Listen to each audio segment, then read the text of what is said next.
Welcome to our 5 on 5. I'm pleased to be joined today by OSF Executive Director David Schmitz over Zoom in Ashland. David, thank you so much for taking the time today. Hey, Craig, thanks so much for taking the time to talk to me. I really appreciate it. So OSF announcing on this Friday some pretty big news, some major changes to next year, the 2023 schedule. What can you tell us about this? Yeah, so I actually would love to start with this year and the real miracle that is 2022 for all of us, right? Like remembering where we were a year ago, 2 years ago, and the fact that we've had a full season, we've had hundreds of performances across all of our venues. We just opened incredible shows of Confederates, directed by Nataki Garrett, and King John, directed by Rosa Joshi. Audiences are loving them, and so I just even though some of the things we're going to talk about are maybe a little bit sad, but also hopefully positive for the future, I want to recognize where we begin, which is this place of real miracle and real gloriousness that is 2022 coming out of the pandemic. But to your question.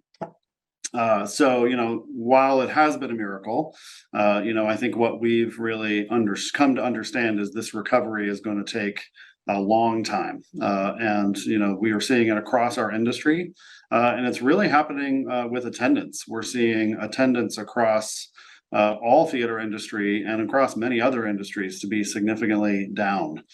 Broadway actually just announced that they're at 50% of where they were in 2019.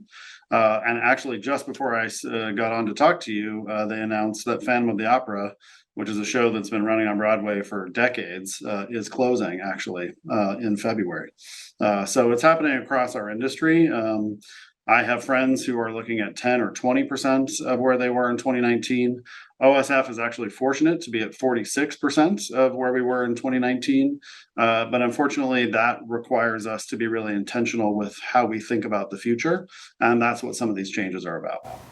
So what specifically can you tell us about these changes? What will OSF lovers be seeing in 2023? Yeah, so we're reducing the number of productions we're producing in 2023, and at the same time revising the performance schedule a bit to be more in line with where we're seeing audiences, and revising sort of the footprint of the season. So we're going to start the season in mid-April with Romeo and Juliet, directed by Nataki Garrett, and the musical Rent, running in repertory in the Bomer Theater. Then in early June, we'll have two productions in the outdoor theater, 12th Night and Three Musketeers. And those all four of those productions will run from their opening all the way through October 15th. And then we'll open in the Thomas at the end of August, Where We Belong by Native American artist Madeline Sayette. And that will close also in the middle of October. So we're reducing the season a little bit, closing in the middle of October instead of at the end of October.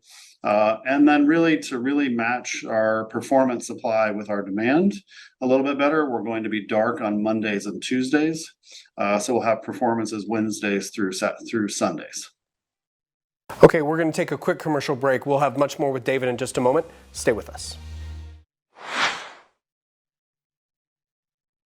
Welcome back to our 5 on 5. Again, we're here with OSF Executive Director David Schmitz over Zoom in Ashland. David, we were talking about some big changes to OSF coming next year. How does this, in your opinion, of course, as the leader of this organization, the long-term view, how does this set you guys up for success the rest of this decade? Well, I think the important thing is that what we're focused on is the next 5 to 10 years of the health of this organization. And my partner and artistic leader, Nataki Garrett, and I are very clear that our job is to ensure that this incredible gem that is the Oregon Shakespeare Festival not only survives, but begins to thrive over the course of the next 5 years. And that's what we anticipate this change will allow us to do. And in addition to, obviously, you guys have some pretty exciting plays going on right now, but you have, I believe, 2 weeks from maybe tonight, a big Gala Celebration. What can you tell us about that? Yeah, on October 1st. So October 1st and 2nd is actually our Gala Celebration weekend for folks to come in town and kind of experience all that we have to offer. For folks in the Valley, though, October 1st at 5 p.m., there's a very special reception that will be taking place at the Ashland Hills Hotel. It is an artistic honoree. We're honoring Ty Defoe, who was a Native American artist. He's one of the artists that has taken place in a variety of our projects over the last few years. And then we also have a fantastic singer, Maylin Jarman. Sorry, I had to look that up. Maylin Jarman, who is a winner of season 16 of The Voice. She's going to be performing in the evening. So it's a great night to celebrate OSF, to celebrate the miracle that is the 2022 season, and to really have folks support us. It is a live event, but it is also virtual. So if you can't come down, you don't feel comfortable being in a crowd because of COVID, no problem. Join us virtually.